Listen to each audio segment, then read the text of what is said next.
बोल सदगुरुदेव भगवान की। आप सभी को गर्मी का बहुत बहुत आशीर्वाद, आपकी तप और साधना को बहुत बहुत आशीर्वाद। बहुत प्यास लगी है, सबके पास पानी है कि नहीं है? बहुत विचित्र है संसार सागर, सब जल में रहते हैं, सब प्यासे रहते हैं। कहते हैं कि जल बिन मीन प्यासी, के जल के बिना मछली प्यासी रह जाती है। तो मनुष्य के लिए होना चाहिए कि मानव रस बिन प्यासा। जिस मानव में रस नहीं है वह अतृप्त रहता है, प्यासा रहता है।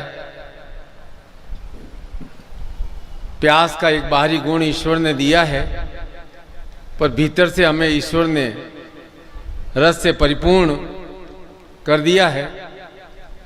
और फिर भी आप कहते हो कि मैं रसहीन हूं, तो यह बाहर की भटकन है। जो भीतर उतर गया वह रस से परिपूर्ण हो जाता है।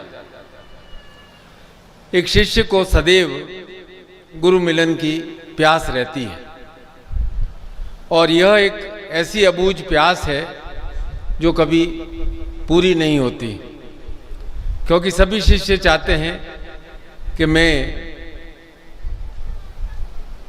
नित्य गुरु को देखूं, नित्य गुरु से बात करूं। यह मिलन तो 2 दिन का होता है चर्म चक्षुओं से, लेकिन परम मिलन गुरु और शिष्य का निरंतर और निरंतर चलता ही रहता है, चलता ही रहता है। क्योंकि जब आप आपस में मिलते हो तो कहते हो जय गुरुदेव, जब बाधा आती है तो कहते हो गुरुदेव ध्यान रखना, जब कोई खुशी होती है, कार्य सिद्ध होता है, तो कहते हैं गुरु कृपा हो गई। तो गुरु और शिष्य का जो संबंध है वह संसार के सारे संबंधों से ऊपर दिव्यतम संबंध है, और ऐसा संबंध है जो व्यर्थ के बंधनों को तोड़ देता है। भगवान शिव की गुरु की प्रार्थना में, जो गुरुओं के गुरु हैं, कहा गया है कैलास पीठासन मध्य संस नंदादीपी सेव्यान सदैव भस्मारंग त्रिनेत्र प्रसन्नम रसेश्वर भावे वे हम महेशम। कि मैं उस प्रसन्न महेश्वर का ध्यान करता हूं जो कैलाश रूपी सिंहासन पर विराजमान है। नंदीगण जिनके सामने सेवारत हैं और जिनके अंगों में भस्म सुशोभित है, त्रिनेत्र हैं, और समस्त दिव्य रस के जो ईश्वर हैं, रसेश्वर हैं, उनका मैं सदैव और सदैव ध्यान करता हूं। रसेश्वर, निखिलेश्वर, गुरु, यही प्रार्थना आप करते हैं कि आप हमें कामनाओं के रस से तृप्त करें। बिल्कुल सही बात है। रस की प्राप्ति कब होगी? जब कामनाएं पूर्ण होंगी। टुकड़ों टुकड़ों में तो रस आता नहीं है। जीवन में रस धार तो निरंतर बहनी चाहिए कि नहीं बहनी चाहिए? शिव जी के ऊपर जल चढ़ाते हैं तो एक ऊपर कुंडा बांधते हैं, और पतली पतली धार बूंद बूंद करके बहती रहती है। वह धार कभी टूटनी नहीं चाहिए। तो हमारा जीवन भी ऐसा हो जिसमें निरंतर रसधार प्रवाहित होती रहे, वह कभी भी खंडित नहीं हो। चाहे सारा संसार हमें धतूरा अर्पित करे, आक अर्पित करे और प्रकार के पदार्थ बातें प्रदान करे, कड़वाट प्रदान करे, क्योंकि ये सारे प्रतीक हैं। धतूरा हुआ, आक हुआ, बिल्व फल हुआ, सब कड़वे होते हैं और कड़वाट हम भगवान शिव को अर्पण करते हैं। फिर भी शिव रसेश्वर हैं, तो संसार आपको कड़वाट प्रदान करेगा। पर यदि आपके भीतर धैर्य और संतोष की प्रवृत्ति है तो रस निरंतर और निरंतर आपके जीवन में प्रवाहित होता रहेगा। बस ईश्वर से यही प्रार्थना करें कि संसार हमें कितनी ही कड़वाहट देने दो, मेरे भीतर का रस उस कड़वाहट से प्रभावित नहीं होना चाहिए, क्योंकि मेरे पास संतोष रूपी धन है, धैर्य रूपी धन है, कर्म रूपी धन है, नवरस हैं और संसार के सारे प्राणियों में ये सारे नवरस प्रवाहित हैं।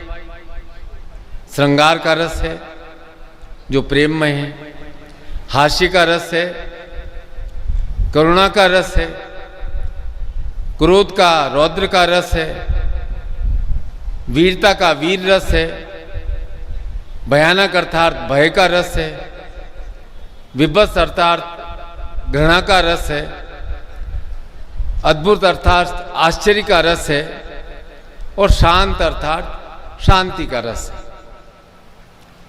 तो कौन कौन से रस आपके जीवन में प्रवाहित हो रहे हैं? ये 2-3 रस हैं, रौद्र, विभत्स और भय। ये आपको थोड़ा सुखाने की क्रिया करते हैं। लेकिन यदि 6 रस हमारे जीवन में हैं, श्रृंगार का रस है अर्थात प्रेम है, हास्य है कि हम बाधाओं पर भी हंस सकते हैं और नित्य प्रति अपने भीतर से हंसी का वाल्व खोल सकते हैं, करुणा का वाल्व खोल सकते हैं, वीरता को सदैव रख सकते हैं, अद्भुत भाव को और शांति भाव को सदैव प्रवाहित होने देते हैं, तो हमारे जीवन में रसधार निरंतर और निरंतर प्रवाहित होती रहेगी। लेकिन इन सब का आधार है संतोष। जिनके जीवन में संतोष रूपी रस निरंतर और निरंतर प्रवाहित होता रहता है, तो बाकी सब रस, चाहे प्रेम हो, करुणा हो, शौर्य हो, वीरता हो, हास्य हो, श्रृंगार हो, सब अपने आप एक के बाद एक आने लगते हैं। तो हमारा यह शिविर संतोष रूपी अष्टलक्ष्मी को समर्पित है, देवादिदेव रसेश्वर महादेव को और उनकी शक्ति मातंगी को समर्पित है कि वे हमारे जीवन को स्वस्थ रखें। स्वस्थ रखने का अर्थ है रस से भरा रखें और रसेश्वरी मातंगी शक्ति का प्रभाव हमारे भीतर निरंतर और निरंतर रखें। कहते हैं कि संतोष जिसे मिल जाता है उसे सब मिल जाता है, लेकिन कई लोग ऐसा सोचते हैं करे संतोष कर लिया तो जीवन में इच्छाएं ही समाप्त हो जाएंगी। तो भाई एक बात है कि हमारा शरीर है, ये 2 भाग में विभक्त है। एक है हमारा भौतिक स्वरूप और एक है हमारा मानसिक स्वरूप। आपके पास जो व्यक्ति भी बैठा है वह आपके केवल और केवल भौतिक शरीर को देख सकता है। आपके मानसिक शरीर को संसार में और कोई अन्य प्राणी नहीं देख सकता है। घर में भी यही है कि हम अपने परिवार के सदस्यों के भौतिक स्वरूप को देख पाते हैं। किसके मानस में क्या चल रहा है, चाहे वह कितना ही निकटस्थ हो, हम नहीं देख पाते हैं। ये ईश्वर ने हमें वरदान प्रदान किया है। उसे हम स्वयं ही देख सकते हैं कि हमारी मानस में क्या स्थिति चल रही है, किस प्रकार का रस प्रवाहित हो रहा है। और ये जो मानसिक जगत है वही हमारी इच्छाओं का जगत भी है। इसी में सपने उत्पन्न होते हैं, महत्वाकांक्षाएं उत्पन्न होती है, और जो हमारा भौतिक जगत है वह है हमारा कर्म क्षेत्र अर्थात कुरुक्षेत्र। कुरुक्षेत्र का अर्थ युद्ध का मैदान नहीं है। कुरुक्षेत्र का अर्थ है, कुरु का अर्थ है क्रिया और क्षेत्र का अर्थ है स्थान। तो कर्म का स्थान, आप संसार में कहीं भी रहें, आपके भीतर कुरुक्षेत्र चलता रहेगा। युद्ध चलता है किसका? इच्छा और विवेक के बीच में युद्ध सदैव और सदैव चलता ही रहता है। अरे भाई, अब जैसा बीज डालोगे, खेत उपजाऊ है तो बीज अंकुरित होगा, ये सीधी सादी बात आप सब समझते हो। तो हमारे प्रत्येक कर्म का फल अवश्य मिलता है, फल अवश्य मिलता है, फल अवश्य मिलता है। तो हमारा कर्म फल और हमारा कर्म हमारे भौतिक जीवन का स्वरूप है। पर वास्तव में कर्म है हमारे मानस में उत्पन्न होता है और वह फल के रूप में हमारे भौतिक जीवन में प्रकट होता है। इसीलिए कहा गया यद भाव तद भवति, जैसा भाव होता है वैसे ही हम बन जाते हैं। तो गुरु और ईश्वर के प्रति हमारा भाव रहेगा तो हम साधक बन जाएंगे, भक्त बन जाएंगे। और ये भाव पहले मानसिक जगत में अर्थात हमारे आंतरिक जगत में प्रकट होता है, और जिस जगत में ऐसा भाव प्रकट होता है उस मानस में ही इच्छाएं भी प्रकट होती हैं। अब बहुत विचित्र बात है कि जिस मन से प्रेम का भाव प्रकट होता है, भक्ति का भाव प्रकट होता है, उसी मन से इच्छा का भाव भी प्रकट होता है। निश्चित है कि जैसी मन की इच्छाएं होंगी उसी के अनुसार हम कर्म करेंगे। जो सपने हम सोचते हैं उन्हें पूर्ण करने के लिए कर्म के द्वारा ही प्रेरित होते हैं। पहले विचार मन में आता है। एक बड़ी भावपूर्ण बात है, बहुत साल पहले की बात है। एक पिता पुत्र अपने बच्चे के साथ मुझसे मिलने आए। 20-25 वर्ष पहले की बात होगी। दोनों माँ बाप, उस समय दिल्ली में नया निर्माण कार्य बहुत चल रहा था, काम करते थे। माँ घरों में साफ सफाई करती थी। दोनों संघर्ष इसलिए कर रहे थे कि उनका बेटा पढ़े, पर समस्या ये आ गई कि बेटा स्कूल जाना नहीं चाहता था। उसका जबरदस्ती भेजते थे, पढ़ने में मन नहीं लगता था। तो मैंने माँ बाप दोनों को बाहर भेजा। मैंने कहा बेटा क्या बात है, तुम्हारी उम्र पढ़ने की है, तुम्हें पढ़ना चाहिए, तुम्हारा पढ़ने में मन क्यों नहीं लगता है?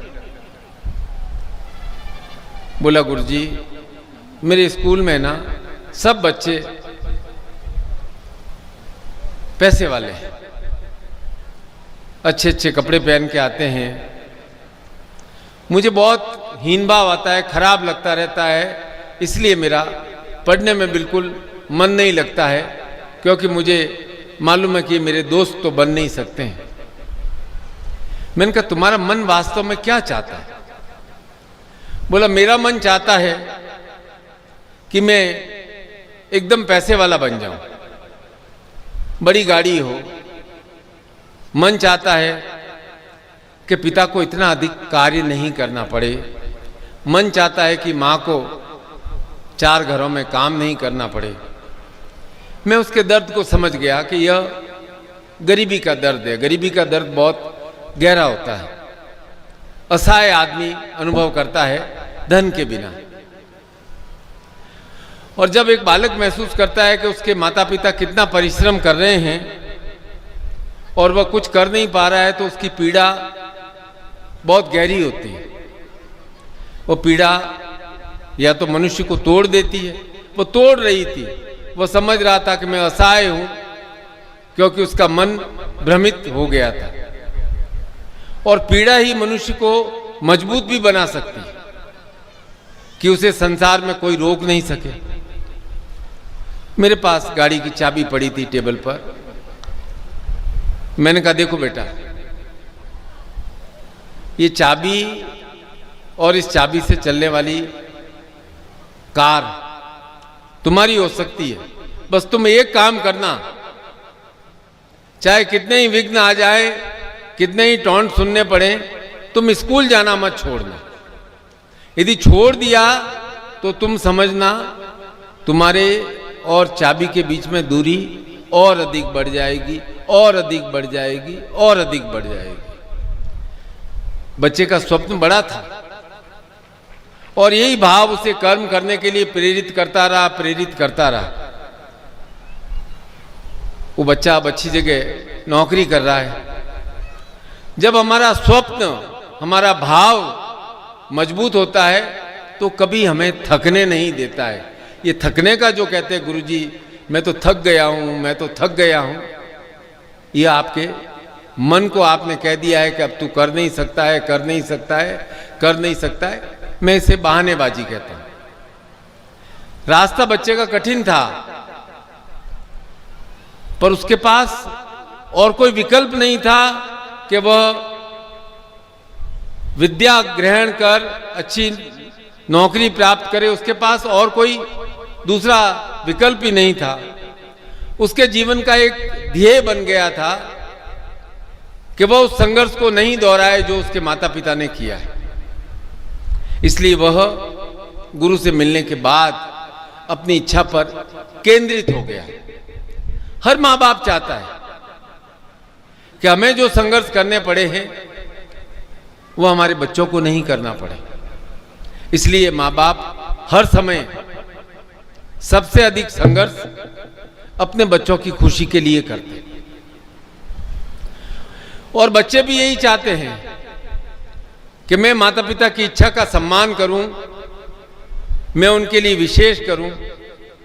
मेरे माता पिता ने मुझे बड़ा करने में, पढ़ाने में, लिखाने में जितना संघर्ष किया है, उन्हें मैं वृद्धावस्था में, प्रौढ़ावस्था में आनंद प्रदान करूं।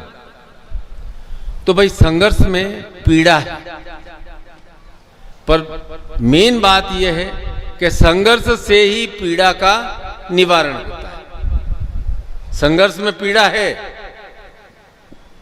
सब कुछ अनायास नहीं मिल पाता है।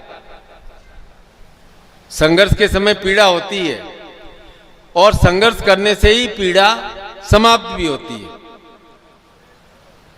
तो आपको एक काम करना है कि अपनी पीड़ा को अपनी मजबूती में परिवर्तित कर देना है। यह है साधना।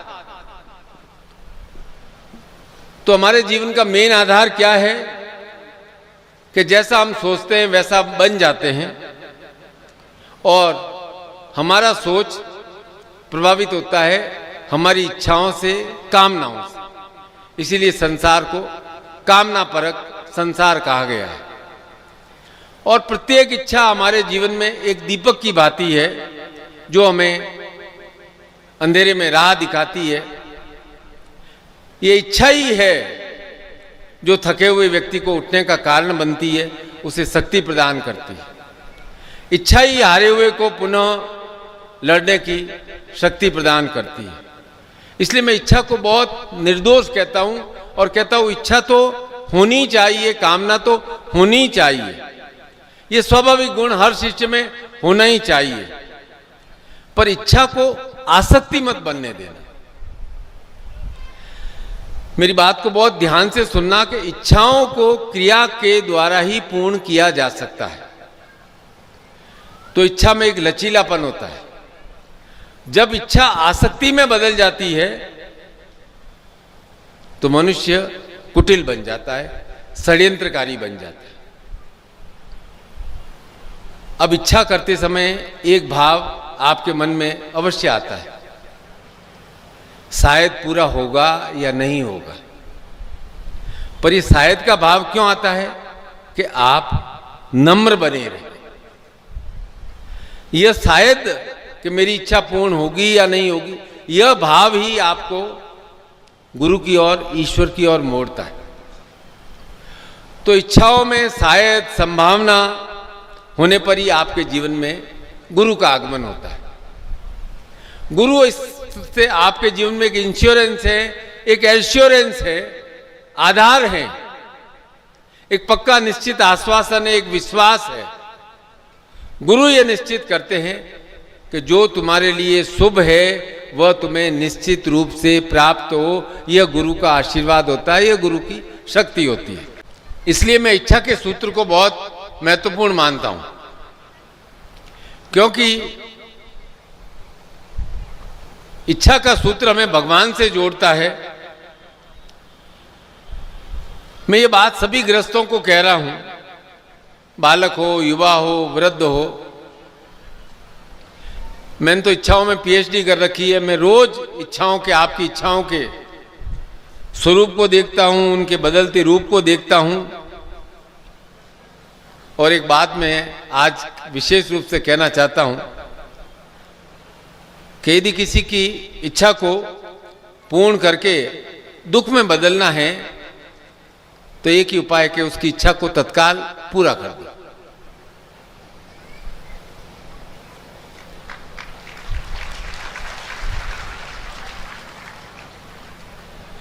एक व्यक्ति था परम शिव भक्त, और कामनाएं तो रस का स्वरूप होती है। रोज भगवान से प्रार्थना करता, नींद आ गई, स्वप्न में वो ऐसी जगह पहुंच गया है जहां पेड़ों पर स्वर्ण आभूषण लटके हुए, हीरे जवाहर लटके हुए हैं। जो सोचता वही आ जाता। बहुत प्रसन्न हुआ, खूब मांगा, तत्काल पा लिया, उदास हो गया। भगवान ने कहा, भाई अब तो तुम्हारी इच्छाएं तत्काल पूर्ण हो रही है, फिर अब उदास क्यों हो रहे हो? बोला, प्रभु अब प्राप्ति में आनंद नहीं आ रहा है। तो यह ईश्वर का वचन है, शिव का वचन है कि मनुष्य को किसी भी इच्छा के पूर्ण होने पर सुख नहीं मिलता है। सुख मिलता है जब वह इच्छा के योग्य बन जाता है, तब उसे सुख मिलता है। बिना परिश्रम के प्राप्त हो जाए तो मन कुछ क्षण के लिए प्रसन्न हो जाता है, पर वह आत्मा को प्रसन्न नहीं कर सकता है। इसलिए ईश्वर से प्रार्थना करो कि ईश्वर, मैं इच्छाओं को उत्पन्न करता रहूंगा, उस पर कर्म करता रहूंगा, और मुझे उनका फल मेरे कर्म द्वारा प्राप्त हो। आश्चर्यजनक आपको बात लग रही है कि आप सोचते हो और पूरा हो जाता है, उसमें दुख है। क्योंकि जब कोई व्यक्ति मेरे सामने इच्छा और कामना लेकर आता है तो उसकी आंखों में एक चमक होती है, एक भाव होता है। फिर गुरु का आशीर्वाद और आपकी इच्छा दोनों मिलकर आपके भीतर एक ऊर्जा का जागरण करते हैं। सुबह जब उठते हो तो आप उस इच्छा को लेकर उठते हो, रात को सोते हो तो आप उस इच्छा को लेकर सोते हो, और आपका मन उस इच्छा का केंद्र बन जाता है, आपके लिए एक जीने का कारण बन जाता है कि मुझे यह इच्छा पूरी करनी है, गुरु का आशीर्वाद मुझे प्राप्त हुआ है, मुझे इस इच्छा को पूर्ण करने के लिए कर्म करना पड़ता है। वह आपका केंद्र भाव बन जाता है, जीने का कारण बन जाता है। चाहे कंपटीशन का एग्जाम हो, नौकरी का प्रयास हो, विवाह की इच्छा हो, बच्चों की शादी की इच्छा हो, जब आपकी इच्छा के साथ गुरु का आशीर्वाद जुड़ जाता है तो वह इच्छा आपका जीवन का केंद्र बन जाती है। अब मुझे इस कार्य को संपन्न करना है, संपन्न करना है, संपन्न करना है, मेरे भीतर ऊर्जा है, संपन्न करना है। आप ऊर्जा से भर जाते हो, और संघर्ष करके जब आपकी इच्छा पूर्ण होती है तो उसका आनंद आपको 100 गुना अधिक लगता है कि आहा, मैंने परिश्रम किया, मैंने पाया, मेरे कर्मों का फल है, मैंने कर्म किया। अब इच्छा पूरी हो गई तो क्या होगा? 15 दिन, 20 दिन, 1 महीने तो आप खुश रहोगे, फिर एक खालीपन आ जाएगा, क्योंकि आपके जीवन की इच्छा है, वो ईंधन शक्ति थी, वो ईंधन ही समाप्त हो गया। अब क्या है कि जीवन जीने का तात्कालिक कारण खत्म हो गया, फिर एक नई इच्छा उत्पन्न हो गई जो आपकी पिछली इच्छा से बड़ी होती। इसीलिए कहा गया है कि न जातु काम कामानुभुगोय न साम्यति ऋषा कृष्ण त्वेम भूय एवामी धरते, कि इच्छाएं भोग से शांत नहीं होती है, अग्नि में घी डालने से वो और अधिक भड़कती है। ठीक इसी प्रकार इच्छाओं को तत्काल पूरा करने से वे और अधिक बढ़ती रहती है, और अधिक बढ़ती रहती है, और अधिक बढ़ती रहती है।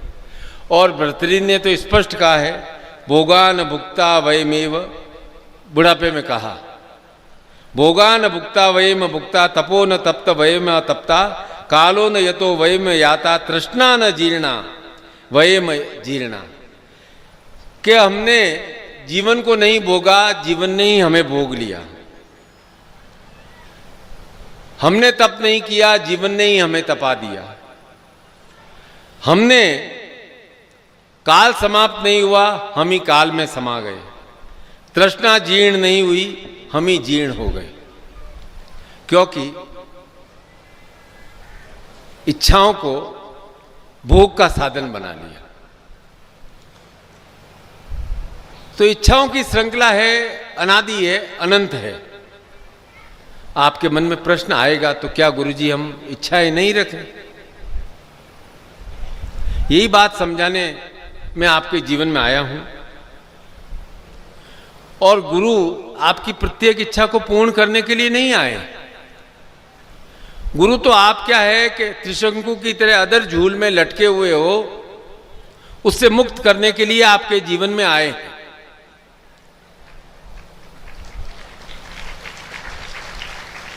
गुरु बताने आए हैं, एक बच्चा पतंग उड़ाता है, वो मांझे को तोड़ता नहीं है, वो मांझे को पकड़े रखता है और फिर वह पतंग आकाश में उड़ती है। हवा के रुख के अनुसार अपने हाथ में डोरे की पकड़े रहता है, उसे मोड़ता रहता है। तो गुरु भी शिष्य की इच्छाओं को, जो इच्छाओं का तार है, उसे अपने हाथ में ले लेते हैं, जिससे आप जीवन में भटको नहीं। तब अब आप गुरु आपकी इच्छाओं को, पतंग को सही दिशा देते हैं, और बहुत प्रेम के साथ साथ कि भाई एकदम उड़ना है, नहीं, हवा के रुख के अनुसार वे आपके जीवन की पतंग को अपने हाथ में डोर रख करके चलाते हैं। इसीलिए जो शिष्य, देखो बात बहुत कठोर है, पर व्यासपीठ पर बैठा हूं मैं, सत्य बोलना मेरा धर्म है, कि जो गुरु की शरण में आता है, गुरु उसकी इच्छाओं को, भौतिक इच्छाओं तत्काल पूर्ण नहीं करते हैं। गुरु पहले देखते हैं कि इस इच्छा के पीछे इसकी कितनी प्यास है। वो प्यास यदि तीव्र है, जो आपके मन से, अंतरात्मा से उठी हुई पुकार है, उस पुकार को सही दिशा देते हैं, सही मार्ग देते हैं, आपकी इच्छाओं को सही दिशा देते हैं, कि वास्तव में वह इच्छा आपके अंतर्मन से उठी हुई है और जिस इच्छा को आप कर्म से युक्त कर रहे हैं। चलो, आप में से कई लोग नौकरी चाहते हैं। क्यों चाहते हैं? सुरक्षा के लिए। सुरक्षा क्यों चाहते हैं? क्योंकि आपको संसार में भय है। भय किससे है? कि मेरे जीवन में अभाव नहीं हो। और ये अभाव का बोध आपके जीवन में आया कैसे? आपको लगा कि मैं अकेला हूं, असहाय हूं। तो जो भ्रम है, ये मूल इच्छा है। और ये भ्रम टूटे कि आप अकेले हो, असहाय हो, इसलिए गुरु आपके जीवन में आते हैं। गुरु उस भाव को तोड़ते प्रिय शिष्य, तुम अकेले नहीं हो, असहाय नहीं हो, तुम में सामर्थ्य है, तुम में योग्यता है। जब यह भ्रम टूट जाता है तो आपकी इच्छाएं समाप्त नहीं होती है, आपकी इच्छाएं रूपांतरित हो जाती है। क्योंकि सबसे बड़ा भय है भ्रम का भय। किसी को भय था, किसी को बहुत ज्यादा भय होता है। एक व्यक्ति को भय था कि रात को कुत्ता गली में भौंक गया तो उनको लगता था चोर आ गए। कोई छिपकली गिर जाए उनको लगता था कि कोई बहुत बुरी घटना घटित होने वाली है। और कई बार तो ऐसा होता था, खुद की परछाई देखते थे और एकदम कहते थे कौन है कौन है। इतना अधिक अंदर ही अंदर भ्रम से भर गए थे। तो लोग उनकी बात जानते थे कि ये आदमी बहुत भ्रम रूपी भय से ग्रसित है, तो बात शुरू करता उसके पहले हंसने लग जाते थे। एक रात्रि पलंग पे सो रहे थे कि नीचे से खुटखुट खुटखुट खुटखुट खुटखुट आवाज आई। उन्हें लगा आज तो भूत जो मैं रोज सोचता था पक्का आ गया। अब डर लगता है तो आदमी क्या करता है, अपने आप को सिकोड़ लेता है।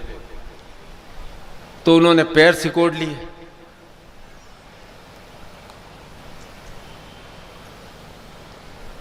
पत्नी सो रही थी, उसे जगाया कि खरखर की आवाज आ रही है, एकदम भूत की आवाज आ रही है, आज अपने कमरे में भूत आ गया है। फिर थोड़ी देर बाद खर खर की आवाज आई और उन्होंने कंबल कस के ओढ़ लिया अपने आप को चारों तरफ। उन्होंने सोचा कंबल हो जाएगी तो भूत मेरे कंबल के अंदर घुस नहीं सकेगा। फिर दरवाजे के पास खटखट थोड़ी आवाज आई।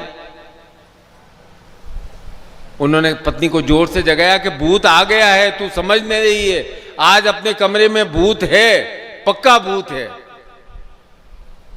पत्नी उठी, झांका, देखा, बोला अरे भूत वगैरह कुछ नहीं है, आपके चप्पल में एक चूहा फंस गया है और वह चूहा बाहर निकलने के लिए बार बार कुटकुट कुटकुट की आवाज कर रहा है। पति भी कम नहीं था, उसने कहा मुझे मालूम था पहले ही कि चूहा है, मैं तो तुम्हारा टेस्ट ले रहा था, तुम डरती हो कि नहीं डरती हो, मैं तो तुम्हारा एग्जाम ले रहा था। तो भाई आप लोग भी ऐसे ही हो, भूत से कम भ्रम से ज्यादा डर लगता है। इसलिए भ्रम रूपी भय को अपने पास मत रखो। बाधा आए तो विचार करो कि अरे भाई मुझे बाधा का निवारण कैसे करना है। जब भ्रम समाप्त हो गया तब आप समझो आप वास्तव में जागृत हो गए हो। सुबह उठने से, दिन भर चलने से, काम करने से, इधर उधर जाने से आप जागृत नहीं होते हो। जब आपके मन से भ्रम समाप्त हो जाता है तब आप समझो आपके भीतर शक्ति का जागरण प्रारंभ हो गया है, शक्ति जागृत हो गई है। पहले अपने भ्रम का नाश करो। और जब भ्रम समाप्त हो जाता है और आप जागृत होते हो तो आपके मुख से निकलता है कि भाई मेरे हाथों में तो कर्म है, परिणाम है वह ईश्वर के हाथों में है। जो होई सो राम रची राखा, का करी तर्क बढ़ावे साखा। व्यर्थ का मैं तर्क क्यों करूं। जब ये भाव आ जाता है आप में तो फल क्या मिलेगा, फल क्या मिलेगा, फल क्या मिलेगा, उसके प्रति व्याकुलता समाप्त हो जाती है। ध्यान देना, आपकी इच्छा समाप्त नहीं कर रहा हूं मैं। जो आपकी जिद है, आज मुझे अभी का भी तत्काल का तत्काल मिले, वह कम हो जाता है जब आप सोचते हो कि मेरा काम कर्म करना है। पर कई बार आपकी बुद्धि विपरीत दिशा में दौड़ने लगती है कि आपके अंतर चेतना में यह भाव व्याप्त है कि भाई मैंने कोई ऐसे कर्म अवश्य किए हैं या ऐसे वचन बोले हैं जिसके कारण से मुझे शाप लग गया है और मेरे जीवन में मेरी इच्छा के अनुसार कार्य नहीं हो रहा है। इसलिए आप हर समय सोचते हो कि किसी ने मुझे श्राप दे दिया है, किसी ने मुझे बद्दुआ दे दी है। हर समय ऐसा नहीं होता है बेटा। यदि कोई श्राप मिला है तो श्राप में संकल्प था। श्राप के संबंध में कहा गया है कि वह संकल्प है जिसमें बोलने वाले की चेतना, भाव और ऊर्जा और तप का संचय हो। ऐसे वचन ही शक्तिशाली होते हैं। ये वरदान भी हो सकता है जिसमें चेतना, भाव, ऊर्जा और तप का संचय हो। वो पुराणों में आप पढ़ते हो कि दुर्वा ऋषि ने बहुत तेजस्वी थे, तपस्वी थे, क्रोध भी बहुत था, लेकिन ध्यान रखना, क्रोध बहुत अधिक था, उससे अधिक था उनका तप बल। एक बार उन्होंने शकुंतला को श्राप दे दिया कि जिसके प्रेम में तू इतनी बावली हो रही है वही तुम्हें भूल जाएगा। और वास्तव में यही हुआ। उसी जन्म में राजा दुष्यंत शकुंतला को भूल गए। तो शकुंतला ने क्या किया? उसने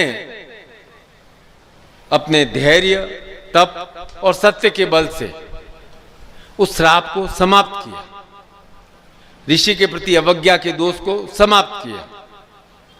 अर्थात हम तप, धैर्य और गुरु कृपा द्वारा शापों का समन कर सकते हैं, क्योंकि जीवन तो अनवरत चलने वाली क्रिया है।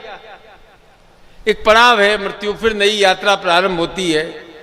इस जन्म से पहले भी आपने हजारों लाखों जन्म लिए हैं, हजारों बार शिव में विलीन हुए हैं, फिर हजारों बार वापस जन्म हुआ है, और पिछले जन्म के अधूरे कार्यों को पूरा करने के लिए और इस जीवन को और अधिक श्रेष्ठ बनाने के लिए संसार में आपका आगमन हुआ है। इस जीवन को और अधिक श्रेष्ठ बनाओ और पूर्व जन्म के दोषों को समाप्त करो। तो ये जीवन मिला है तो इसके साथ गुणों का भंडार भी मिला है। तो इस जीवन में कर्म के द्वारा जो आपके दोष है उन्हें भी समाप्त करना है। तो गुरु आपके दोष को समाप्त कैसे करते हैं? गुरु क्या करते हैं? आपके आत्मबल का विकास करते हैं। सद्गुरुदेव की, सद्गुरुदेव की, सद्गुरुदेव की, पूजनीय माता जी की। ओम हर हर। मेरी बात बहुत ध्यान से सुनना कि गुरु आपके शरीर के बल का विकास नहीं करते हैं, क्योंकि शरीर पतला दुबला हो कोई फंतर नहीं पड़ता है। उल्टा पतला दुबला होना बहुत अच्छी बात है। जितने पतले दुबले रहेंगे उतने ही ज़्यादा स्वस्थ रहेंगे। जितने मोटे होंगे और ज़्यादा शरीर को स्वस्थ रखने के लिए प्रयास करना पड़ेगा। गुरु आपके भीतर आत्मबल का विकास करते हैं, जिससे बाह्य शक्ति, बाह्य दोष आपके भीतर प्रवेश नहीं कर सके। आप एक ऐसा रक्षा कवच प्राप्त कर सकें जिससे आपके जीवन में इस जन्म क्या पूर्व जन्म के श्राप दोष का भी प्रभाव नहीं पड़े, और आप अपने आत्मबल को और अधिक और अधिक और अधिक मजबूत करते रहें। उद्धरे आत्मा आत्मा नाम नामात्मन मवसादयेत। क्या मन की, हे शिष्य, हे मनुष्य, ये उपनिषद वचन है कि मन की शक्ति द्वारा अपने आत्मा का उत्थान करो और स्वयं का पतन नहीं होने दो।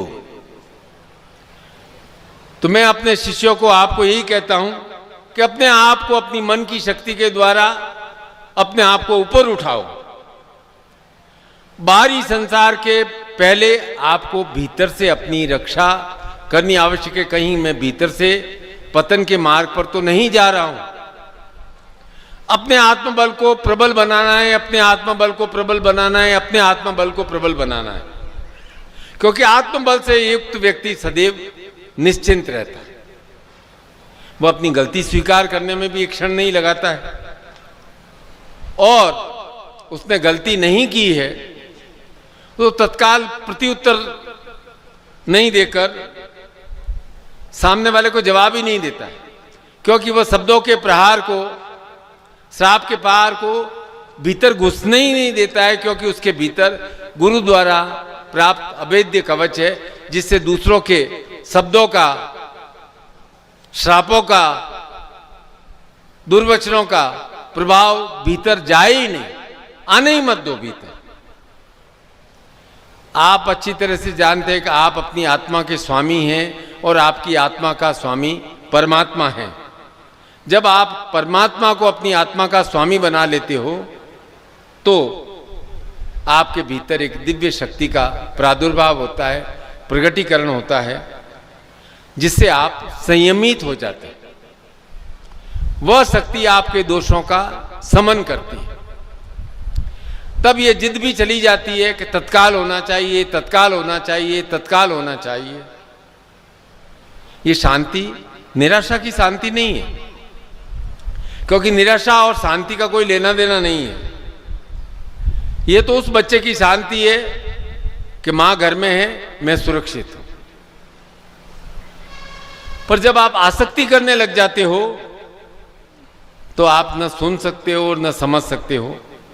इसीलिए आसक्ति में पड़े व्यक्तियों को मैं ना समझ कहता हूं।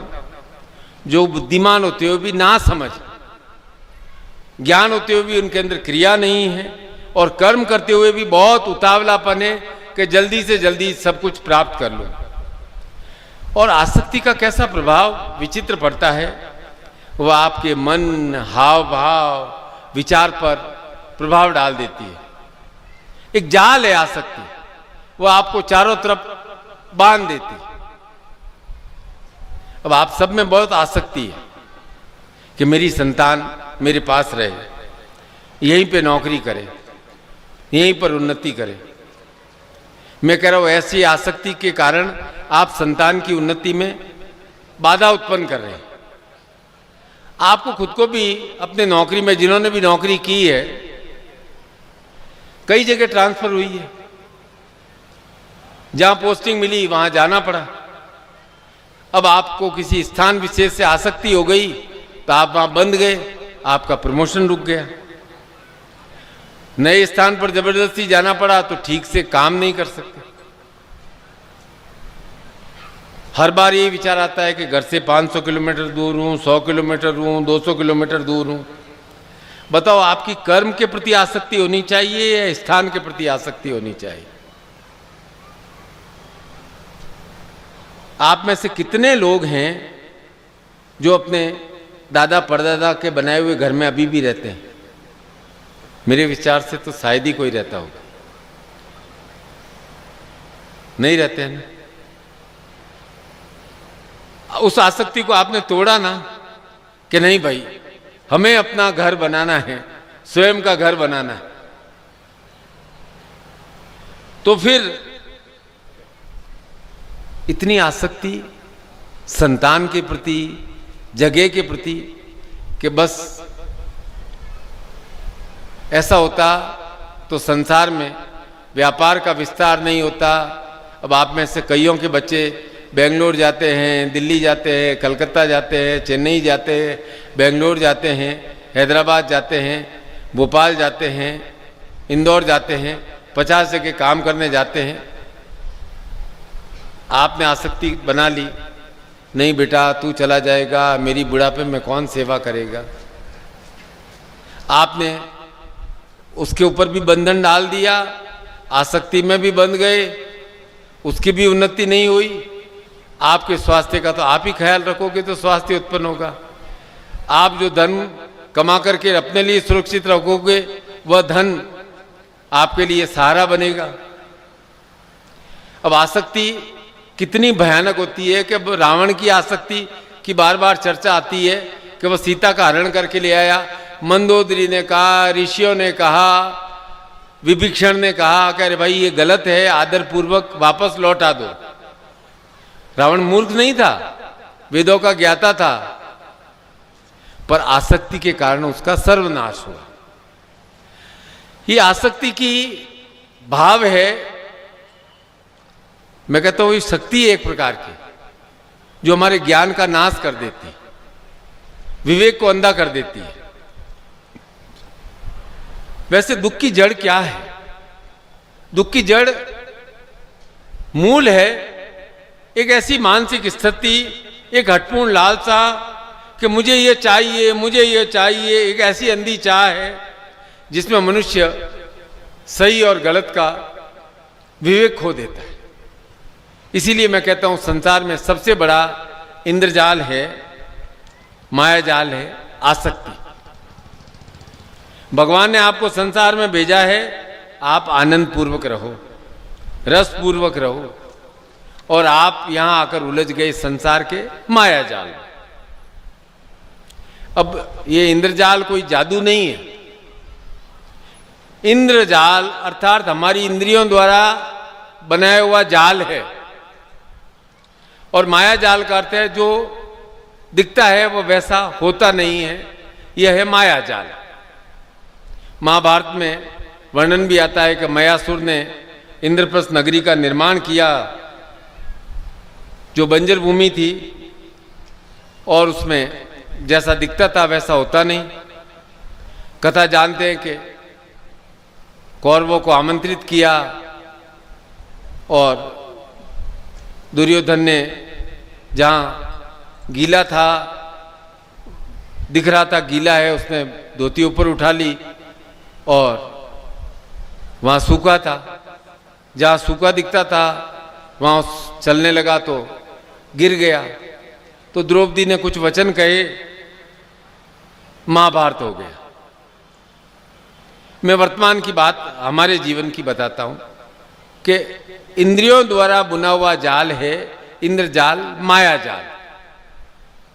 5 हमारे अंदर कर्मेंद्रियां है और 5 ज्ञानेंद्रियां हैं। ज्ञानेंद्रियां हैं आंख, कान, नाक, जिह्वा और त्वचा, और कर्मेंद्रियां हैं हाथ, पैर, वाणी, जनेंद्रिय और गुदा। अब विशेष बात है कि इंद्रियां तो बेचारी बहुत अच्छी है, ईश्वर की अद्भुत रचना है। आंख से हम दृश्य देखते हैं, कान से हम सुनते हैं, बातों को सुनते हैं, संगीत को सुनते हैं, नासिका से सुगंध का, गंध का अनुभव करते हैं, जीभ से बोलते हैं, त्वचा से अनुभव करते हैं, स्पर्श करते हैं। इंद्रियों में कोई दोष नहीं, ये सब आनंद के लिए भगवान ने आपके अंदर इंद्रियां बनाई, और सब की सब क्रियारत है, और इन सब में रस का प्रवाह हो रहा है। अब आप एक बात बताओ कि हम इंद्रियों को चलाएं या इंद्रियां हमें चलाएं, क्या होना चाहिए?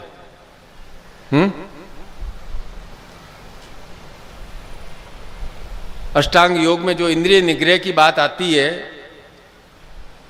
उसका यह मतलब नहीं कि हम इंद्रियों की उपेक्षा करें, हम इंद्रियों को कंट्रोल करें। अब समस्या क्या है कि भगवान ने मन भी दे दिया, और उस मन को इंद्रियां चलाना प्रारंभ करती है।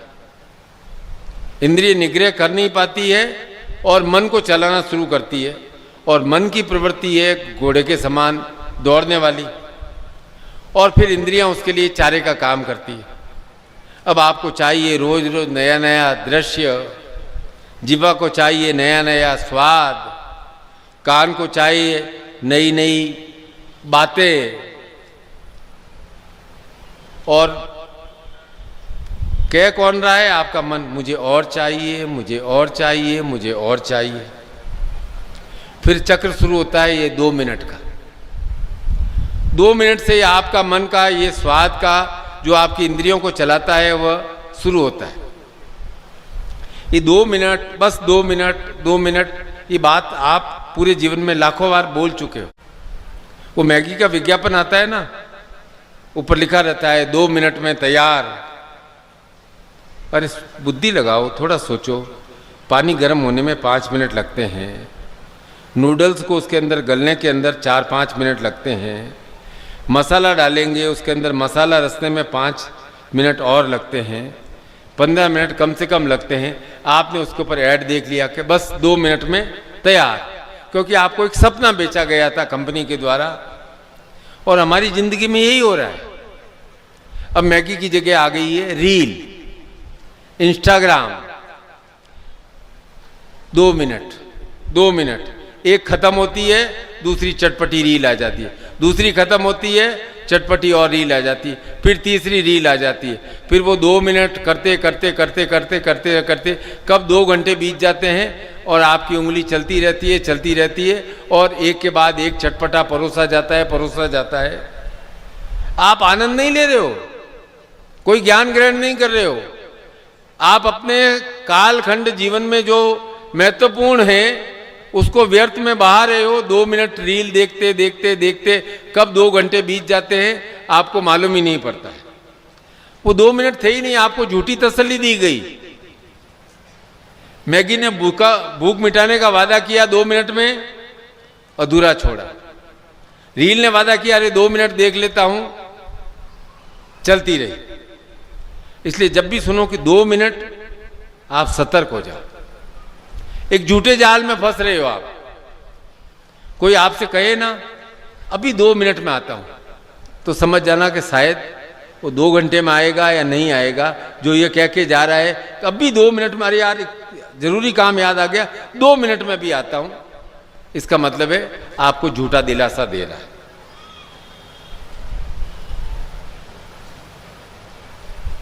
आप अपने आप को कई बार कहते हो कि मैं 2 मिनट देख करके रख दूंगा।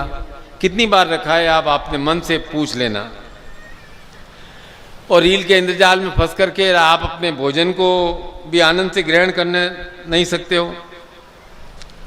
अरे भाई, मैं कहता हूँ, बार बार सुबह से कह रहा हूँ कि मनुष्य में इच्छाएं होनी चाहिए। सबसे सर्वश्रेष्ठ शक्ति भगवान ने इच्छा शक्ति दी है। कामना परक जीवन हो पर पुरुषार्थ से युक्त हो। यथा बीजम बिना क्षेत्र मुक्तम भवति निष्फलम तथा पुरुष कार्येण बिना देव न सिद्ध्यते। के बीज के बिना खेत निष्फल रहता है, वैसे ही पुरुषार्थ के बिना इच्छा और भाग्य सफल नहीं होते हैं। इच्छा के, पुरुषार्थ के बिना आपका भाग्य सफल नहीं होता है। इच्छाओं को कर्म की भूमि पर बोना पड़ता है और पुरुषार्थ करना पड़ता है, तभी आपका कर्म अंकुरित हो सकता है, वह विशाल वृक्ष बन सकता है। तो इसलिए इच्छाएं, कामनाएं अवश्य होनी चाहिए। धर्म है आपका इच्छा और कामना करना, पर यह धर्म शुद्ध रूप में होना चाहिए। जब आपका मोह में परिवर्तित हो जाए तो वह आपका धर्म अशुद्ध हो जाता है। इच्छाएं प्रेम का प्रतीक है, जब लेकिन प्रेम मोह में बदल जाए तो दुख देने लगती है। तब हमें ध्यान करना चाहिए महाकाल का, जो व्यर्थ का मोह रखते ही नहीं। हिमालय में भी प्रसन्न, कल मैंने कहा था, काशी में भी प्रसन्न। क्या नाम है आपका? ओ है वृंदावन यादव जी। काशी में भी प्रसन्न, वृंदावन में भी प्रसन्न, महादेव चिकलार में भी प्रसन्न।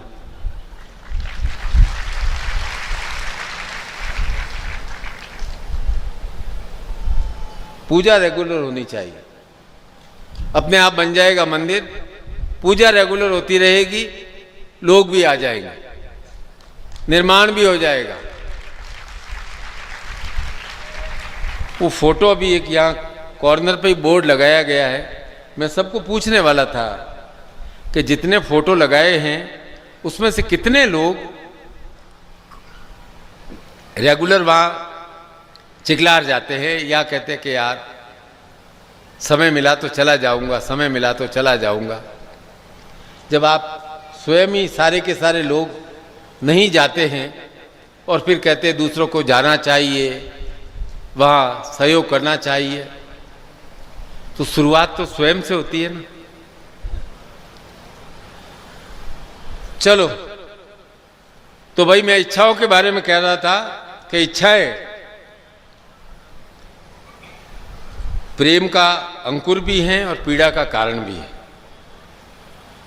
हम रसेश्वर शिव का भी ध्यान करते हैं, जो पार्वती से अति प्रेम करते हैं। रसेश्वरी शक्ति को सदैव अपने साथ रखते हैं और रौद्र तांडव भी करते हैं, और पार्वती के साथ आनंद तांडव भी करते हैं नटराज रूप में।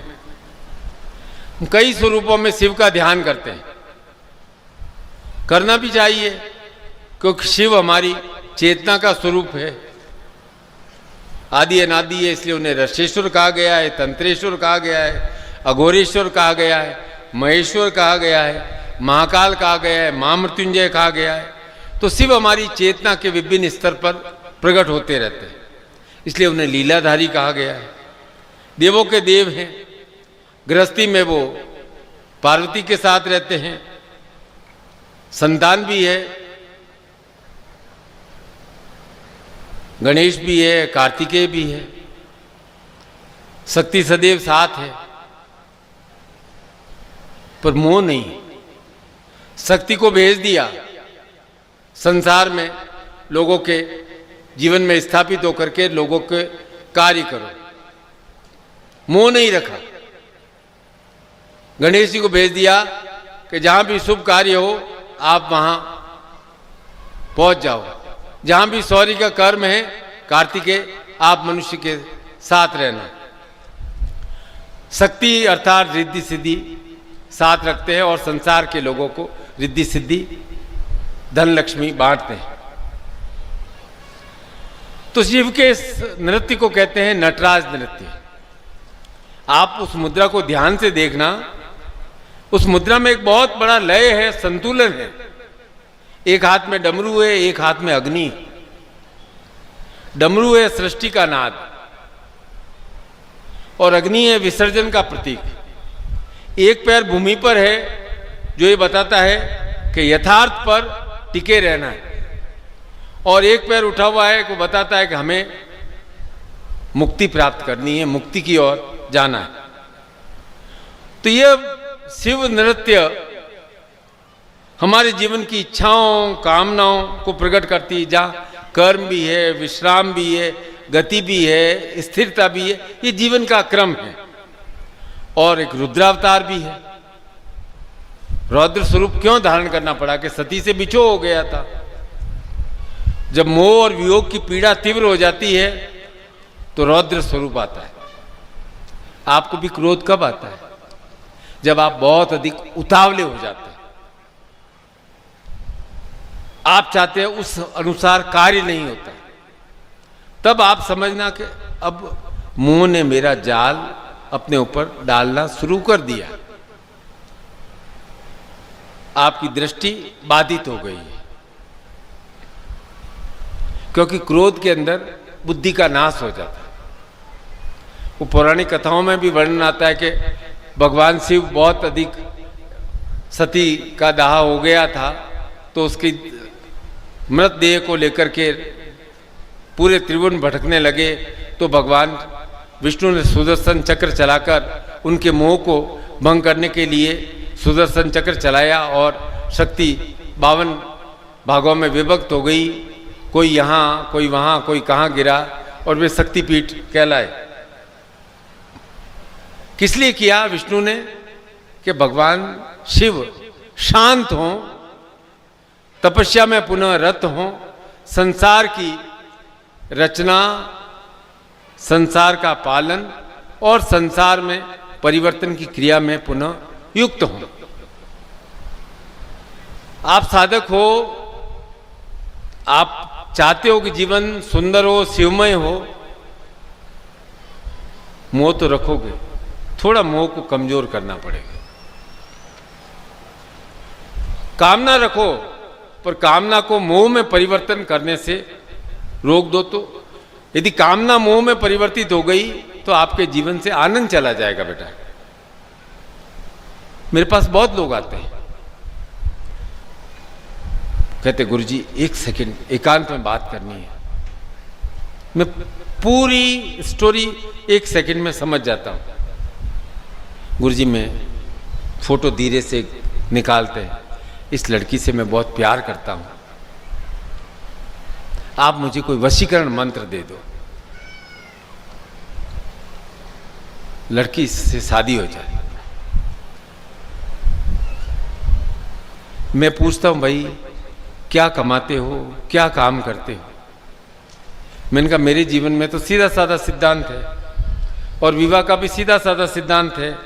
यदि प्रेम करते हो अपने घर में बता दो, लड़की को बोलो वो अपने घर में बता दे, दोनों के घर वाले आपस में बातचीत कर देंगे, आपकी भी शादी है, परिवार का भी आपस में संबंध है, सहमति हो जाएगी तो शादी हो जाएगी। मेरे पास तो कोई वशीकरण का ऐसा मंत्र नहीं है। पहले आप स्वयं समर्थ हो, अच्छा कमाने योग्य हो, तो आपको अंदर अपने आप वशीकरण शक्ति प्राप्त हो जाएगी। इसलिए मैं संसार में कहता हूँ कि व्यक्ति को धन कमाना परम आवश्यक है। धन कमाने से ही आपके अंदर सम्मोहन की शक्ति आती है, वशीकरण की शक्ति आती है। लेकिन आप जिद पकड़ करके बैठ जाते हो, गुरुजी वो नहीं मिली तो मेरा जीवन व्यर्थ है। नहीं मिलती है, आपकी उम्र बढ़ जाती है, फिर आप 35 के 38 के 40 के होते होते शादी कर ही लेते हो, कुंवारे तो मरते नहीं हो। पर आपने क्या किया, आपकी कामना थी, इच्छा थी, उसको मोह में इतना परिवर्तन कर लिया कि जीवन के 10 वर्ष आपने खराब कर लिए, कुठाराघात कर लिया। वो समय था कि आप अपनी कार्यशैली सुधारो, आपने उसे अपने ख्यालों में गुरु मंत्र जपना था, शिव मंत्र जपना था। आपने उस कन्या का उर्वशी की तरह मंत्र जपते रहे, एक झलक दिख जाए। फिर कभी मिलती है 10 साल बाद 2 बच्चों को लेकर के आपके सामने कि ये मेरे 2 बच्चे हैं। आप कहते हो अरे मैं तो अभी तक प्रतीक्षा में खड़ा हूँ और तेरे तो 2 बच्चे भी हो गए हैं। तो भाई व्यर्थ की प्रतीक्षा क्यों करना, कर्म करना है हमें। हम कर्म करेंगे, धनवान हो जाएंगे, अच्छे होंगे, घर गृहस्थी भी अच्छी मिल जाएगी। तो भाई ये मोह है मीठा जहर, जो भीतर ही भीतर आपको सुखा देता है, जीवन का आनंद भी आपसे रूठ जाता है। और हमारा मनुष्य जीवन बहुत अच्छा है। कई बार क्या अधिकांश बार वह घटित हो जाता है जो कुछ नहीं सोचा होता है। आप कितनी ही प्लानिंग कर लो, कई बार एकाएक परिस्थिति अनुकूल हो जाती है। तो ये समझो, क्या आप भी ऑप्शंस ट्रेड करते हो? फिर तो आपको पता ही होगा कि ऑप्शंस चूज करने के लिए सिर्फ मिल गया तो बहुत अच्छा है, पर यह भी सोचो कि नहीं मिला है तो ईश्वर ने आपके लिए कुछ और अधिक अच्छा सोच करके रखा है।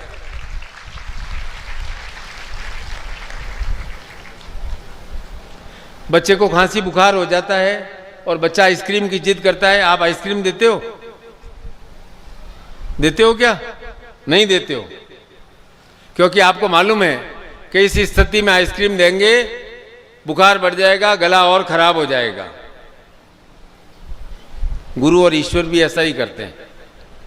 आप जिद करते हो, ईश्वर आपको प्रतीक्षा कराता है। आप रोते हो, ईश्वर चुपचाप बैठा रहता है।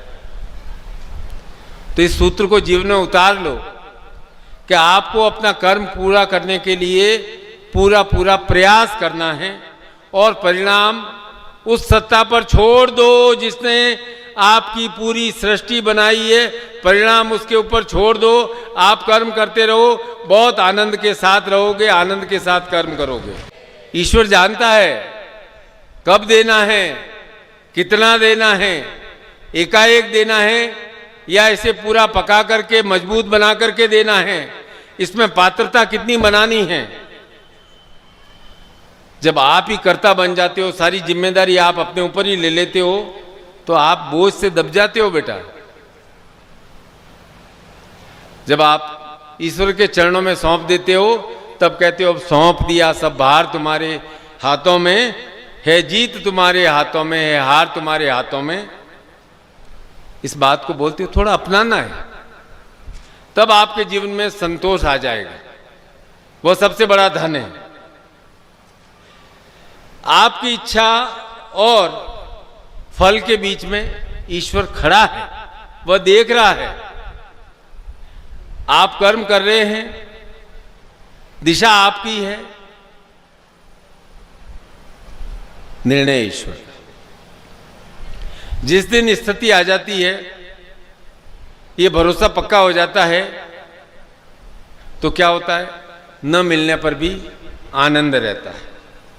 यह विश्वास उत्पन्न होता है कि यह नहीं मिला तो शायद यह मेरे लिए ठीक नहीं था, और जो अभी नहीं मिला है वह आगे अवश्य मिलेगा।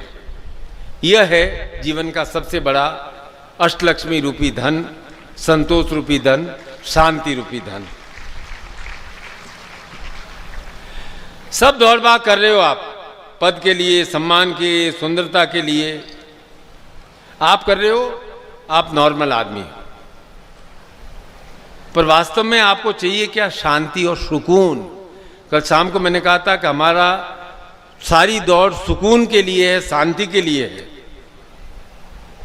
कुछ घटनाएं हो गई है, ऐसा यदि करोगे तो आपकी कामनाओं में परिपक्वता आएगी, वो कामनाएं ठोस होंगी। अब जीवन सीधी हाईवे नहीं है कि सीधा सीधा चलता रहे, मोड़ भी आएगा, डाइवर्जन भी आएगा, रोड ब्लॉक भी आएंगे। आपको अपने लक्ष्य का ध्यान रखना है, मुझे कर्म करना है, मुझे कर्म करना है। लक्ष्य सिद्धि, जिसे मैं अष्टलक्ष्मी कहता हूं, वह अवश्य प्राप्त हो जाएगी यदि आप मोह से ग्रसित नहीं हो जाएंगे और कर्म से ग्रसित हो जाएंगे, तो आपकी कामनाएं अवश्य पूर्ण होगी, आपको आपका लक्ष्य अवश्य प्राप्त होगा। तो कामनाओं का उद्गम स्थल भी मन है, और मन के साथ काम भी जुड़ा हुआ है। काम का अर्थ है क्रिया बेटा, कर्म। केवल मन में विचार आने से कर्म, काम पूरे नहीं होते हैं। इसीलिए संसार में सर्वश्रेष्ठ प्राणी मनुष्य को कहा गया है। आप तो साधक हो। साधनात साधक प्रोक्त साध्यम यश्य परायण, यह साधना रत नित्यम स एव साधक स्मृति। स्मृतियां, पुराण, वेद कहते हैं कि जिसका लक्ष्य साध्य की प्राप्ति की ओर हो और निरंतर कर्म साधना में लगा हुआ हो, वह वास्तव में साधक है। जो अपने जीवन को साधता है वह साधक है। और साधने की क्रिया निश्चित रूप से कठिन होती है। खेत में उगता है कपास, वो खेत में उगा हुआ कपास आपके कोई काम का नहीं जब तक उसको धुना नहीं जाए, जब तक उसको सफाई नहीं की जाए, जब तक उसको मिल में ला करके धागा नहीं बनाया जाए, धागा लगा करके उससे वस्त्र नहीं बनाए जाए, वस्त्र बना करके उसे डाई नहीं किया जाए, फिर उसको डाई करके वस्त्र बनाने के बाद भी उसको काट छांट करके आपके लायक नहीं बनाया जाए, तब तक वह कपास आपके काम का नहीं। ये कपास को भी इतनी प्रक्रिया से गुजरना पड़ता है। 10 कामनाएं हैं और 10 कामनाएं होनी चाहिए, पर यह कामना अवश्य होनी चाहिए कि मेरे जीवन में कर्म हो, रस हो, आरोग्य हो, और आप अपने जीवन में कभी अकेला असहाय अनुभव नहीं करें। और जब आप गुरु के सामने समर्पण करते हैं तो अपने अंतर्मन में विचार के जो दोष हैं उन्हें भी अर्पण कर दें, क्योंकि दोष लंबे समय तक चलते हैं तो बोझ बन जाते हैं बेटा। बोझ उठा करके यात्रा नहीं कर सकते। रसयुक्त होकर जीवन यात्रा करनी है। जो तब उपनिषद का श्लोक है, ओम पूर्णमदम पूर्णमिदम पूर्णात् पूर्णमुदच्यते पूर्णस्य पूर्णमादाय पूर्णमेवाय वशिष्यते, कि आप पूर्ण अर्थात शून्य से प्रकट हुए हैं, शून्य में विलीन होंगे। इस शून्यता में, इस जीवन में रस सदैव सदैव प्रवाहित होता रहे, यही आपकी कामना है। और यही पूर्णता की परिभाषा है, रसो वे सव, अर्थात जहाँ रस है वहाँ शिव है, जहाँ रस है वहाँ जीवन का आनंद है। इस आनंद को आप प्राप्त करें। बहुत बहुत आशीर्वाद बेटा, बहुत बहुत आशीर्वाद आप सबको।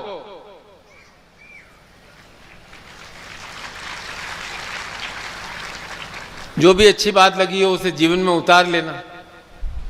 अगले साल वापस यही की यही बातें लेकर के मत आना। साल भर बाद अपनी प्रोग्रेस रिपोर्ट बताना, गुरुदेव मैंने यह सीखा है, यह कर्म कर रहा हूँ, इस कर्म में इतनी प्रोग्रेस हुई है, इसका इतना फल मिला है, इसका इच्छाएं हैं, जीवन है, इच्छाएं रहेंगी, कामनाएं रहेंगी। और इसीलिए बार बार गुरु और शिष्य का मिलन होता है। इतना समझ लो, आप उड़ो आकाश में, पतंग की डोर गुरु के हाथ में है, परमात्मा के हाथ में। आपको कर्म करना है, कर्म करते रहिए। बहुत बहुत आशीर्वाद। जिस हृदय में बहती रसधार नहीं,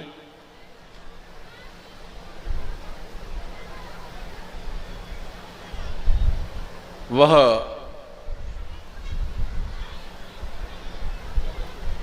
पत्थर है। जिस शिष्य के हृदय में गुरु से प्यार नहीं, वह पत्थर हृदय है।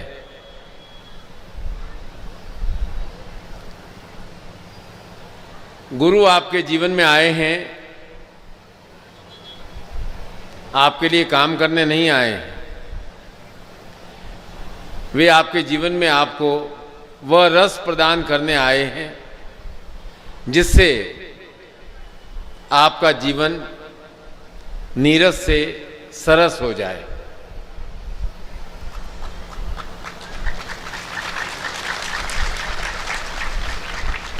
आप हो रहे हैं जीवन में नीरस।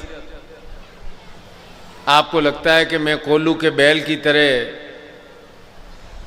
जीवन में निरंतर और निरंतर चक्कर ही चक्कर काट रहा हूं और मेरी आंखों पर पट्टी बंधी हुई है और कोई मंजिल पर नहीं पहुंच पा रहा हूं। तो सबसे पहले तो गुरु ज्ञानांजन अज्ञान तिमिरांधस्य ज्ञानांजन शलाकया येन चक्षुरुन्मिलितं तस्मै श्री गुरुवे नमः। तो सबसे पहले तो ज्ञान की सलाका से आपके आँखों पर पड़े हुए पर्दे को हटाते हैं। फिर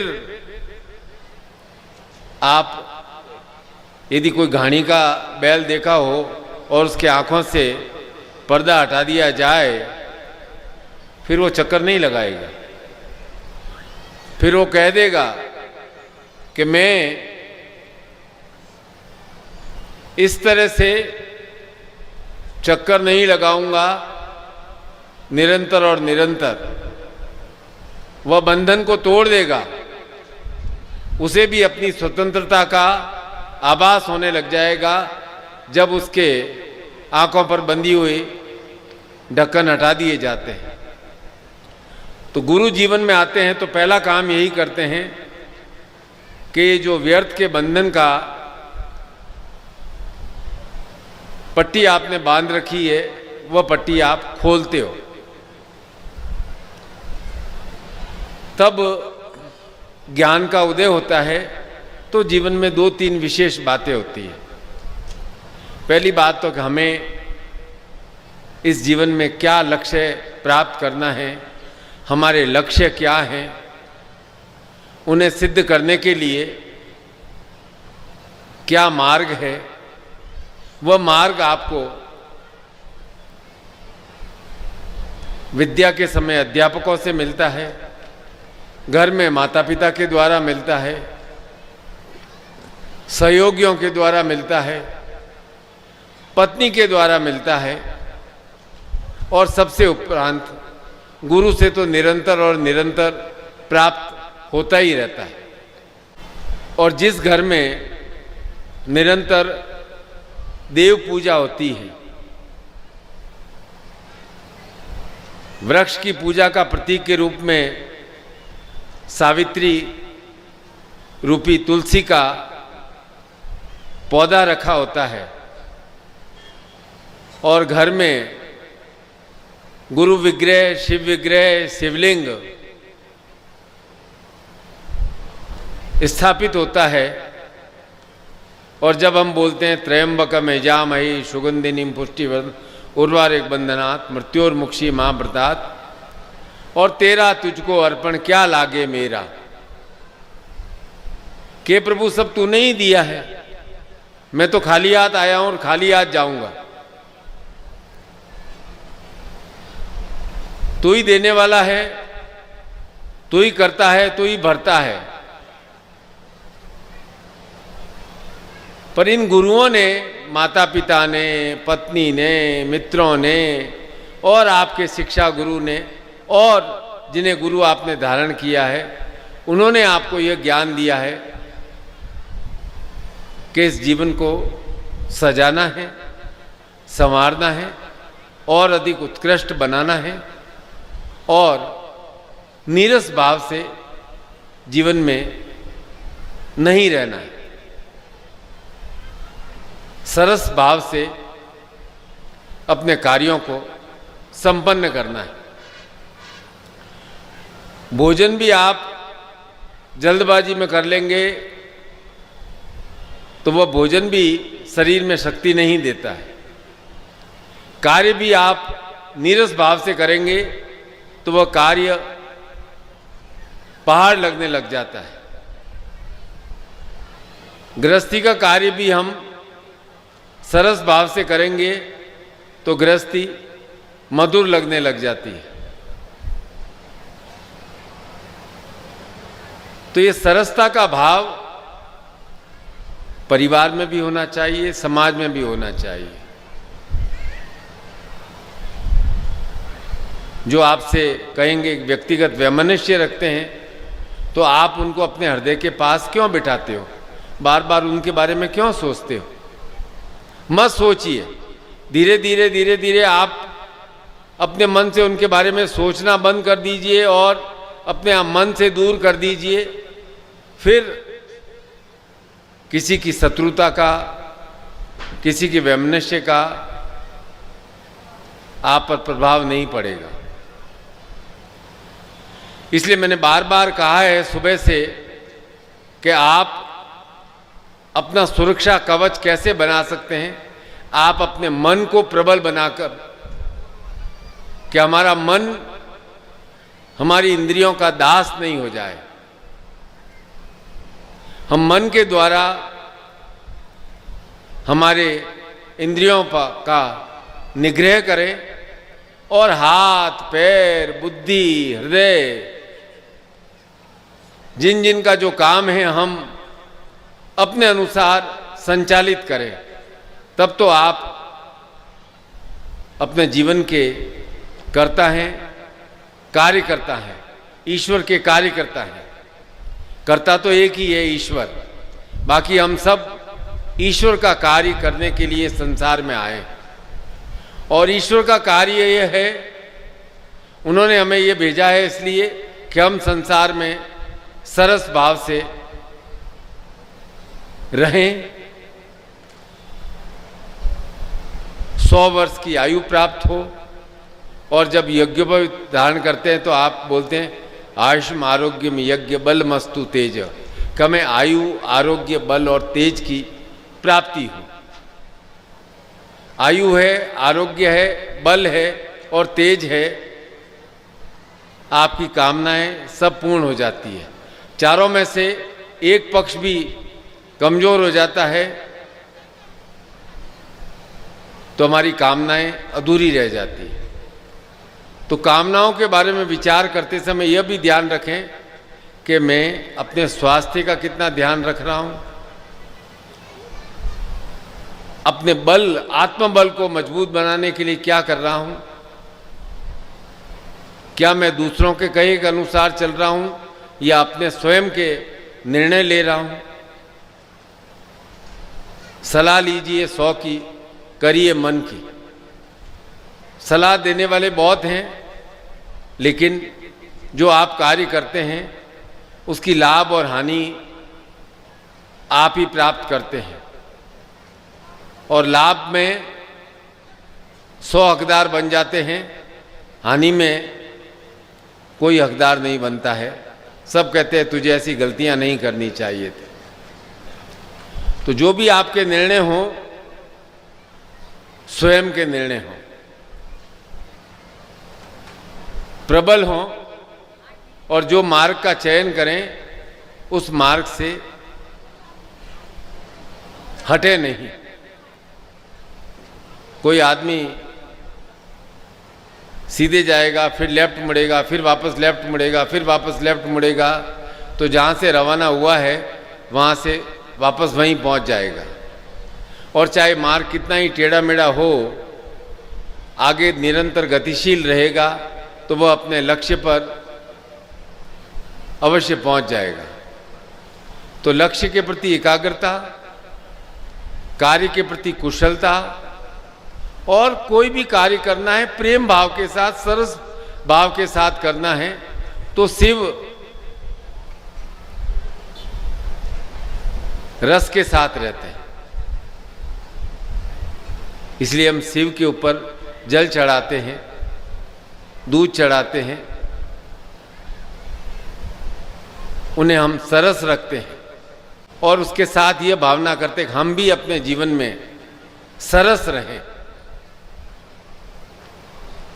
रूखे सूखे नहीं रहें और हमारा व्यवहार भी सरसता से भरा हुआ हो। प्रेम से सब पिघल जाते हैं। संवाद होना चाहिए, संपर्क होना चाहिए, संयम होना चाहिए और सत्य का मार्ग होना चाहिए, फिर कोई बाधा नहीं। संयम, सत्य, सरसता जीवन को सरल बना देती है। एक बात आप बहुत ध्यान देना कि सच बोलते हो आपको याद रखने की आवश्यकता ही नहीं पड़ती है। 10 साल बाद भी आपसे पूछ लेंगे तो सच को अपने आप मुंह से वही बात निकलेगी। झूठ बोलेंगे, असत्य बोलेंगे तो उसको याद रखना पड़ता है, अपनी खोपड़ी में उसको जमा करके रखना पड़ता है कि उस समय मैंने क्या बात कही थी, क्या कहा था, क्या झूठ बोला था उस समय। सत्य को याद रखने की आवश्यकता नहीं रहती।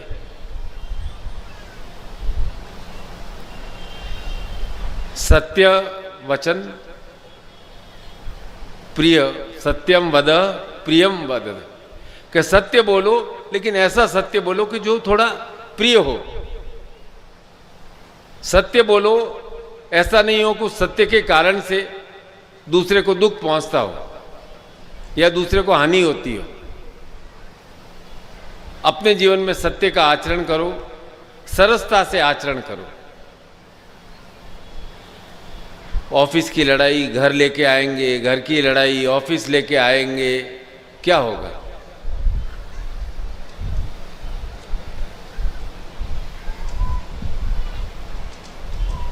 एक दिन साहब ने अपने नीचे के अधिकारी को डांट दिया। नीचे के अधिकारी ने बड़े बाबू को डांट दिया। कहीं न कहीं तो गुस्सा निकालना था। बड़े बाबू ने छोटे बाबू पर गुस्सा निकाल दिया। छोटे बाबू ने गुस्सा पियोन पर निकाल दिया। पियोन घर आया, वो किस पे गुस्सा निकालता? उसने पत्नी पर गुस्सा निकाल दिया। अब पत्नी किस पे गुस्सा निकालती? उसने बच्चे पे गुस्सा निकाल दिया। अब बच्चे किसके ऊपर गुस्सा निकालता? उसने लेकर के कुत्ते को जोर से पत्थर मार दिया। अब वो साहब उस समय पैदल निकल रहे थे। कुत्ता किसके ऊपर गुस्सा निकालता? उसी साहब का पैर काट खाया। वो साहब सोचने लगे कि मैंने क्या किया है जो चलता चलता कुत्ता आकर के मेरे पैर को काट गया है। हजारों लोग जा रहे हैं, मेरे को ही आके क्यों काटा? ये है क्रोध की, अनावश्यक गुस्से की वृत्ति के भाई जैसा कर्म करोगे वैसा फल देगा। कि जैसा उस सुबह कर्म किया था शाम तक तो वापस फल मिल गया। तो ऐसा क्रम क्यों रखा जाए? सरस भाव से जियो, सरल भाव से जियो।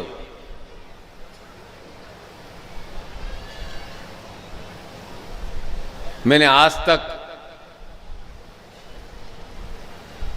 काजू बादाम में ताकत नहीं देखी है, गुलाब जामुन में ताकत नहीं देखी है। मैंने तो देखा है कि प्रेम के साथ एक दाल और सब्जी के साथ 4 रोटी खाई जाए, वह पौष्टिकता जो प्रदान करती है वह हमारे शरीर को असली बल प्रदान करती है, बाकी सब स्वाद है।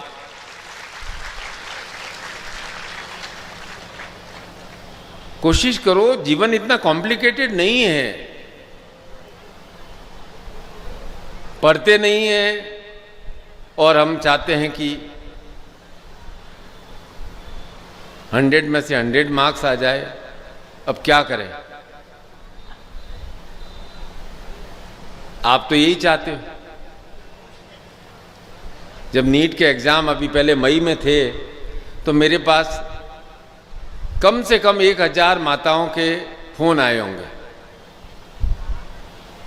गुरुजी 3 मई को था शायद, है ना, कि 6 मई को था? 3 मई को था। गुरुजी बच्ची को डिप्रेशन आ गया है। पहले तो बहुत पढ़ रही थी, अभी 4 दिन हो गए एकदम उसे भय चिंता आ गई है कि अब 3 तारीख को एग्ज़ाम है। मैंने बोला उसको बोलो अब किताबों को रख दे, 2 घंटे ही पढ़े। जितना पढ़ा है भगवान ने इतना मजबूत मस्तिष्क अच्छा बनाया है, यदि उसमें ढंग से फाइल को स्टोर करके रखा है। कंप्यूटर में विंडोज़ अलग अलग जगह होती है ना, फाइल को प्रॉपर जगह स्टोर करके रखते हैं तो माउस दबाते ही वही फाइल सामने आकर के खुल जाती है। आप भी उसी बालक की तरह हो। एन एग्ज़ाम की घड़ी आती है, आपको भय आने लगता है, अब क्या होगा, अब क्या होगा। क्यों भय करना? सुबह भय और भ्रम के बारे में इतना समझाया। भय उत्पन्न करता है भ्रम को और भ्रम आपको विचलित करता है। तो क्यों नहीं भैया, रोज का काम रोज संपन्न किया जाए।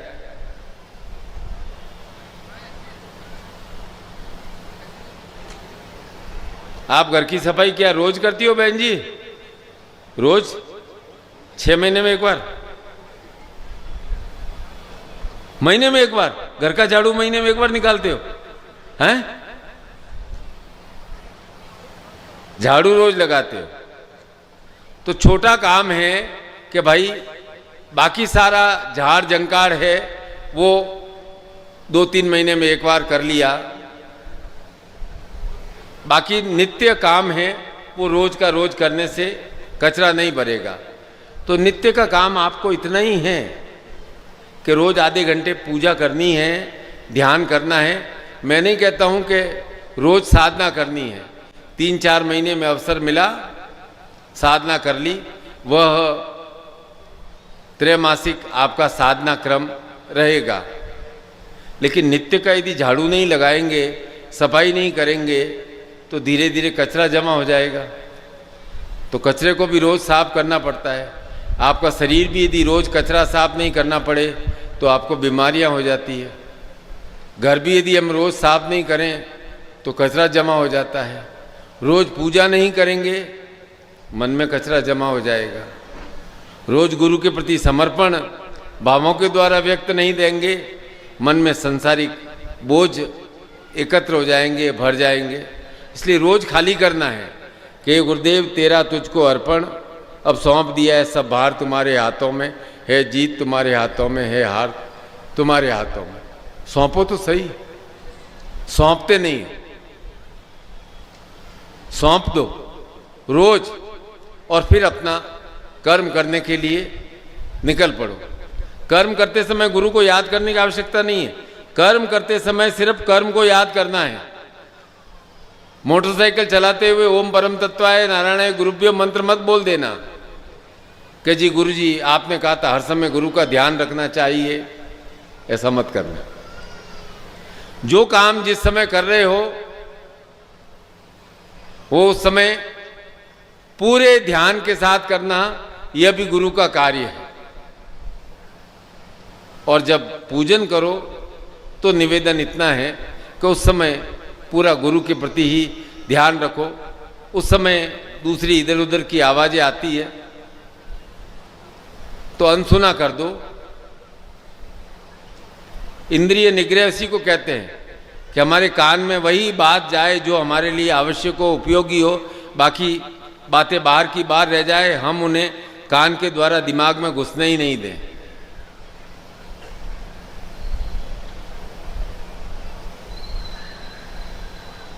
तो हम हमारी इंद्रियों पे कंट्रोल रखेंगे तो हमारी कर्म शक्ति प्रबल होगी, और कर्म शक्ति प्रबल हो जाएगी तो कार्य सिद्ध हो जाएंगे। आधे अधूरे मन से किया हुआ कोई कार्य सफलता तक पहुंच ही नहीं सकता है, फिर वापस नए सिरे से शुरू करना पड़ेगा। मुझे इन बहन जी की बात बहुत पसंद आई कि भाई सफाई तो रोज करते हैं, क्वार्टरली पूरा घर को एकदम चकाचक कर देते हैं। तो अपने एग्जाम होते हैं ना, वो भी क्वार्टरली होते हैं ना, अब तो क्या मंथली होने लग गए। व्यापार करते हो तो रोज का काम रोज करो, लेकिन एक अप्रैल से नया साल व्यापारियों के लिए शुरू होता है, फाइनेंशियल ईयर। तो जून एंड में देख लिया करो कि भाई मैं किस दिशा में जा रहा हूँ, माल तो बेच रहा हूँ, क्या घाटे में बेच रहा हूँ, बिक्री तो बढ़ रही है या नेट प्रॉफिट हो रहा है कि नहीं हो रहा है। घर में भी जो वस्तु आपके 3 महीने में काम नहीं आई है वो आपके काम नहीं आनी, उनको सजा करके भंडार भर के रखने की आवश्यकता नहीं है। और मन में भी किसी से झगड़ा हो गया है, लड़ाई हो गई है, कोई बात हो गई है, स्टोर करके 3 महीने तक रखो, ज़्यादा 3 महीने के बाद उसको खाली कर दो। 3 महीने के बाद क्यों दिमाग के उसको मन के अंदर बिठा के ऐसे करते रहोगे तो भार बढ़ता जाएगा। हर क्वार्टर में 3 महीने बाद अपना आत्म अवलोकन करो कि मैं भाई किस दिशा में जा रहा हूँ, सही दिशा में जा रहा हूँ कि नहीं जा रहा हूँ।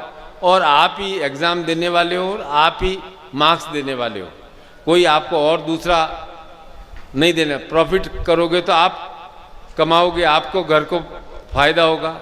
तो इसलिए आप ही निर्णय लीजिए, लेकिन हर 3 महीने में अपने कार्यों का अवलोकन अवश्य करते रहिए कि भाई मैं किस दिशा में जा रहा हूँ। बहुत बहुत आशीर्वाद, अद्भुत रस से भरा हुआ यह साधनात्मक शिविर निश्चय ही एक प्रेरणा और प्रेम दोनों ही आपके हृदय में, मन में जागृत हुए होंगे कि मुझे इस जीवन को रस से आपूरित रखना है। जहाँ रस है वहाँ शिव है, जहाँ शिव है वहाँ शक्ति है, और जहाँ शक्ति है वहाँ लक्ष्य की प्राप्ति है। हम दौड़ें, भागदौड़ भी करें, लेकिन हमारे जीवन में रस का प्रवाह निरंतर और निरंतर होता रहे। कार्य समय पर होते रहेंगे, कोई देरी हो जाए तो चिंता नहीं करना, गुरु और ईश्वर पर भरोसा रखो, आपके सारे कार्य संपन्न होंगे।